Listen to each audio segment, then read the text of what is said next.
So, hello and welcome along to another edition of Isolation Interviews for Hospital Radio Reading and for my YouTube channel. I'm super excited that my guest today is the amazingly talented Katie Griffiths. Katie, how are you? I'm very well, and wow, thank you for that lovely introduction. So I'm just making myself comfortable. I How are mean, you? I'm really well, thank you. And I just want to start off by saying happy birthday. I believe you recently had a birthday. Thank you. I did. I did. It was on Sunday. It was wonderful. And I mean, did you get to enjoy the nice weather we're having at the moment? You must have loved it. Do you know what? Isn't it just absolutely incredible? I mean, this is literally what spring should be like in the UK, but we never get it. Yeah, I had a wonderful day. I had a lovely day out with my family. We went to Hampstead Heath in London, which is gorgeous. So, yeah, it was lovely. Oh, fantastic. Now, you've been super busy recently, of course, not just becoming, a mum last year, but also you're working really, you've done a lot of voiceover work for some video games. So that must be quite nice to be doing something a bit different. So tell us a bit about how you kind of got involved with that. Well, I mean, it was just the case of with the voiceover work, it was an audition back in 2020, and it was sort of the start of lockdown. Nobody knew what on earth was going on. I was in my very dark, dingy flat in northwest London, and I got this audition, and I was like, "Oh, do you know, this is new. This is something different. I hadn't done voiceover before. I definitely hadn't done anything for the gaming world." I was like, "Oh, this is a bit cool." And because I had so much time on my hands, as actors tend to do sometimes, but also just because of lockdown and then being nothing else going on, I really just thought, "Oh, this would be really, really fun." So I really tried to make as best a tape as I could. It's really hard to make a tape for something where you know the character hasn't even been created yet. You have very little to go on. But yeah, I just try to sort of, as much as they say it's hard to do, but I try to enjoy it as much as possible. And then I think cut to about 6 months later, I'd totally forgotten all about it. I thought that's gone. And then yeah, and then they said we'd love you to come on board. I think the really exciting thing about this project in general is that with the first game, it was so popular, but they did feel that what was lacking was a really strong female role, and to really be given that responsibility in this second one. However, I didn't know just quite how big it was going to turn into. The game it's turned into such a success, which is so cool. But yeah, it was quite a lot to take on, and it was just the most fun ever. Just learning how they do these games and how they just work on them for like 5 or 6 years, and it's just been such a long time coming as well. That's the thing. I mean, we started this, as I say, I auditioned back in 2020, and it's just taken so long, but it's because it's really cool, and it's just a great game. So yeah. I mean, did you find that you had to kind of learn new skills? I mean, with voiceovers, because I imagine when you're Definitely. acting on screen, you can use facial expressions and all that. When you're acting with your voice, that must be a whole new ball game to get used to. It is. Do you know what? I honestly, it's probably one of the most fun things I've ever done, because, you can't, you sort of, there's no hair, there's no makeup. It's you in a booth with your directors, and they're all through the process trying to give you pointers and tips on this is what this is going to look like. This is what it's going to look like. And yes, that is a challenge because you kind of sort of don't really know what things are going to look like, but you just kind of trust in them. They've done this before. They know what they're doing. And it was really, really fun to do. And yes, I definitely learned a new skill. You in a booth voicing this incredibly sort of, she's very intelligent. She's very, by the by, she doesn't take any prisoners, and she's very headstrong. So kind of putting all that into just your voice. There was actually some days where there was quite a lot of shouting involved, and I remember coming out the booth being really, really tired, actually. So it definitely takes a lot more effort and energy than I thought it would. But no, definitely, absolutely loved it. And Would do obviously, again. obviously during the kind of COVID era, there was a lot of people having to do stuff themselves. Did you ever have to kind of learn the technical side and do any sort of bits yourself? Thank, thank God, no, because, I think of all people, I'd be the last person you'd want me to sort of start faffing around with anything technical. I mean, I'd probably have to call, my husband is very, very, very technical. He knows a lot about tech, so I'd probably just have to ask him. But I didn't have to do that. Thank God. I got the pleasure of flying to lovely Prague, where where Warhol Studios is, and meeting the amazing team there. I mean, there are just hundreds and hundreds of people working on this game, and just actually to be amongst them, they love it so much, to be amongst the people that just love their job. And to meet all the other cast as well. I saw Tom McKay a couple of times, who I actually worked with about 10 years before. So it was just absolute blast getting to meet him again. And yeah. Now let's go back to kind of where it all began. Can you remember where the love of performing, of acting came from? Do you remember kind of how you decided that was what you wanted to do? Oh yeah, gosh. Do you know, it's really, Jill Halfpenny always said something years ago, which is that she can't remember a time when she didn't want to be an actor. And I really, really resonated with me when she said that. So I've always been dancing around the house from the age of, I don't know, naught, and probably not naught, but you know, whenever I could move. And you know, my mum was always sort of saying I was always putting on little shows and things like that, and loved singing and that sort of thing. So yeah, I really can't remember a time I didn't. I do remember going to see Saturday Night Fever at the London Palladium in 1999. God, showing my age, where it was Adam Garcia was the lead. And I remember it was the first time I was going to see a big, big musical, like massive musical at the Palladium, and the energy that came off a stage. And it was, the whole production value was just insane for back then. And I just remember sitting there thinking, whatever I do with my life, probably was about, I think I must have been about 9 or 10. And I just remember thinking, whatever I do with my life, it's got to be something to do with this. And that was it, really. I was gonna say, because obviously you were very lucky that you kind of had a big break quite early on. And are you I grateful did, that yeah. you kind of were exposed to fame quite early on? Or I mean, is that, I mean, I imagine that's something quite hard to get used to, but were you quite glad it came when it did? Yeah, I think I was definitely lucky. My first professional job being Waterloo Road, because from the job perspective, starting on a show like that and having really that as your drama school, learning the craft of, you know, acting for screen, which I'd never done before, and then joining all these other actors that were more like Angela Griffin and Jason Merrills and Denise Welsh and just Philip Martin Brown, all these people that had worked so much and had already done so much, and just being able to kind of learn from them. It was really, I mean, it was just a godsend. In terms of the fame thing, I do think that it's a really, really odd thing walking around where you would be walking in the shopping centre that you've gone for yourself 10 years before, and then people are coming up to you. But I must say, I think I was very lucky in the sense that people really loved the character, and I only ever had like such lovely things that people say, and even still to this day, people are just really nice. So I think I've been lucky. Yeah, but fame is a weird thing. But luckily, I don't deal with it that often. But you do get it. You know, I tend to sort of not go sometimes to shopping malls and things like that. But I think no, I think majority of the time people are just absolutely lovely, and it's not been a problem really. Now, obviously, take us back to when Waterloo Road first came about. I mean, such an amazing show. Did you ever, Mm. I suppose, did you ever know it would go on to become the success it did? I mean, talk us through kind of what it was like when you first started there.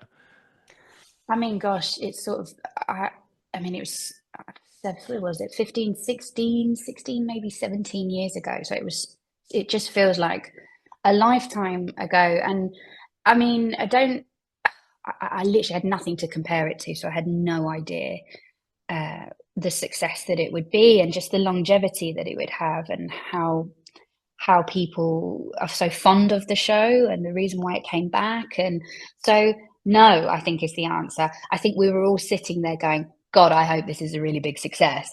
But I think whenever you start something, you can have all the producers and everybody there saying this is going to be big and this is going to be great, but you really don't know how audiences are going to perceive something. And I guess we were, I guess the stars aligned, but also we had great writers, we had great actors, we had great directors, great producers. So yeah, so it's really like a credit to the whole team that worked on it from the beginning. Yeah. I mean, over the years, I've had the pleasure of speaking to quite a few of the stars from the show. I mean, Jill Halfpenny, I spoke to her Yeah. just before COVID, and sort of Jason Doan, Denise Welsh, Angela Griffin, all these amazing people who went through that show. And the one thing that always seems to come through from everyone is just what a positive environment that was to work on. I mean, what was your kind of impression of everyone and just being a part of that job? Was it as great? Was it amazing? Oh yeah, and it really was. And I think looking back from really at the start, especially with season one, with it being my first job, I think I was nervous a lot of the time. It took me a while to settle in and find my feet and find like, okay, what actually, this is all a bit mad. This is all a bit bonkers. And I know I'm loving it, but actually, what am I doing from a professional standpoint? So I really kind of tried my hardest to sort of um, hit the ground running in terms of learning. And like I say, I just have great people to hand to learn off of. It was a really rather special experience from that perspective because everybody was so kind and just so happy because they loved the job. And it did become just like a little bit, I know everyone says it, but it did become a little bit of a family, a very large ensemble family with lots of different ages and lots of different things going on. But yeah, I think the love for the show from people that work on it really does resonate through to the screens. And I like to think that anyway, and I like to think that fans that pick up on that. I mean, for me personally, yes, so as I say, I probably started off quite nervous, and then I think people were just so kind and helpful that I sort of eased into it in a way, whilst I just was very keen to learn everything as quickly as I could. um yes, without getting too starstruck along the way, but everybody being so down to earth that made it really easy. And it must have been amazing having, like Jill Halfpenny as your mum. I mean, she's fantastic. And Yeah, and yeah, and she is. Lauren Drummond as your sister, and that must have Yeah, just been a fantastic. it was really. And actually I think, especially, I probably can't speak for Lauren, but I do feel that both of us would look to Jill for quite a lot. Um, it's definitely looking at her as a woman in the industry. I look at her back then, certain choices she was making, and the way that she was on set, and the way she approached her job. And it was really inspiring and really grounded. And I think it shows, like in the work that she's gone on to do, especially. Um, she's got huge versatility to her, and yes, I think, I can't speak for Lauren, but I'm pretty certain we both look to her and kind of in a lot of admiration. Yeah. And it must be really nice when you get to see your co-stars and everything going on to amazing things. I mean, you say Jill Halfpenny is doing fantastic. She's got a Yeah, she podcast is. out as well at the moment. Is there that kind of proud thing that you kind of just are so happy for everyone and what they've gone on to do? Yeah, absolutely. And it's just, as I say, we had a big bunch of very talented creative people, and it's just they're the signs, and that's what's happening now. They've just gone on to do some great work. So yeah, I feel very privileged to have worked with them. Yeah. Now, obviously, the show came back in 2023, and you did feature in the first episode. Did you? I Would did. you? Would you ever have imagined going back to that role and then to have it kind of taken away? Because obviously, you only in that first Mm, episode. Spoiler: mm. you die in the show.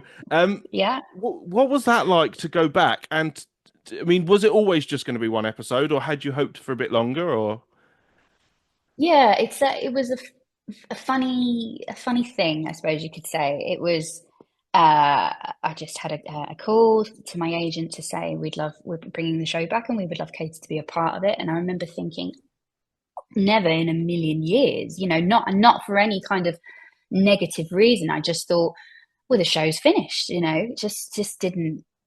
I knew that we had a strong fan base at from when it was on originally, but I wasn't aware of how popular it was, say, for example, on iPlayer in lockdown. No idea, didn't know. So when I heard that, of course, I was incredibly excited. I kind of felt it, it's weird. I had a little feeling that there was a kind of a small but I didn't know what it was going to be. So when I sat down with the producers and they talked me through the whole episode, and then they talked me through the ending of the episode, and I have to say that yes, it was upsetting. I did feel like, oh my gosh, like we're going back, and there's all this huge excitement, but only for one episode for me. And yes, it was. It was a little bit upsetting, a little bit like something to get over. But what I'm always said before is the overriding feeling is the fact that the show's coming back and that people wanted to see those characters again, and that made me feel fantastic. The fact that people wanted to see Chloe and Dante, and what are they up to now? What are they doing with their life? And Kim and all and those characters to be back, and that made me feel really good. So I think I was just, the overriding factor was very much excitement. And there must have been joy to get to work with, like you said, Adam and Kim again, who I Yeah. imagine when you're kind of off doing other things, you don't get the chance to work with them again. So to revisit that Yeah. character and, like I said, to work with them, that must have been great, even if it was only a short while. It really was. It was just surreal. I remember just walking into the room that was the day before shooting, and we had some press photographs, and just seeing Angela and Adam again, just sat there I think like we just all had a bit of a moment, and we all got a little bit kind of emotional, and then pulled ourselves together and thought, right, pull yourself together. We've got to have some photos and look half decent here.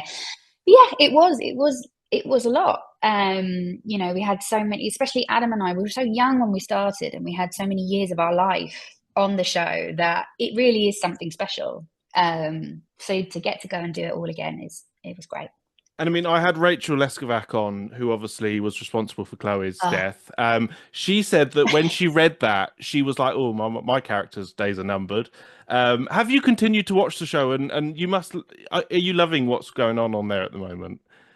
I had, I've watched, so I have to be honest, I've watched a couple of episodes afterwards in a couple of seasons, enough to see also that Rachel is fantastic in her role.